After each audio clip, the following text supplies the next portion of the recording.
Let's talk about summer. Summer is a time where, as parents, we think of it fondly as a happy, carefree time in our lives, and hopefully a happy, carefree time for our child to make really wonderful memories. But what happens when it's not? And what do we do about it? And why is that happening? When we look at it through the lens of childhood, anxiety, big emotions, there's something that could be coming into play that's playing a role in what you're seeing or experiencing, and that is transitions. Transitions are hard. Change is hard. And summer comes with a lot of change for kids, particularly kids who may struggle with anxiety or really big feelings. They may have ended at a new school. They may have ended with a teacher they'll never see again. They may be going into a new school next year. They may be starting at a new camp they've never gone to, or a camp that they've been to before with new kids or the same kids. Who knows? But there's a lot of different changes and transitions that are a part of summer, that are a break from the regularly scheduled programming of our school year.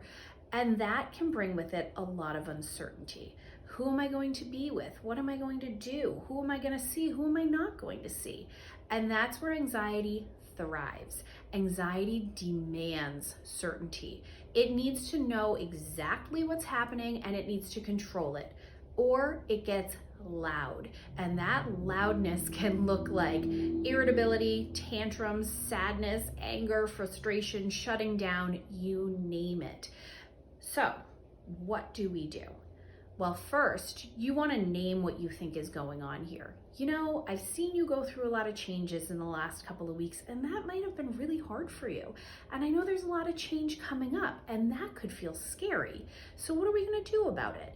Really name that emotion and give your child that language. Kids don't have the same sophisticated set of language and processing tools that we do as adults, and it's our job to be able to help give them that language and give them those words so that they understand what's happening inside of them. Next, kind of put on their problem-solving hat and their detective skills. Okay, so what are you going to do about it when you get there? What's your plan? What do you think you could do if nobody was there that you knew? You know, really build their ability to problem solve in the moment. And also, what information do you have? Oh, you know that you're going to camp and it starts on Monday morning. Oh, you know the camp's down the road. Oh, okay, you know you've learned about your third grade teacher and what their name is. You know that you might see your old teacher in the hallway, or that the school you came from still exists and you can go back to it and visit at any point in time.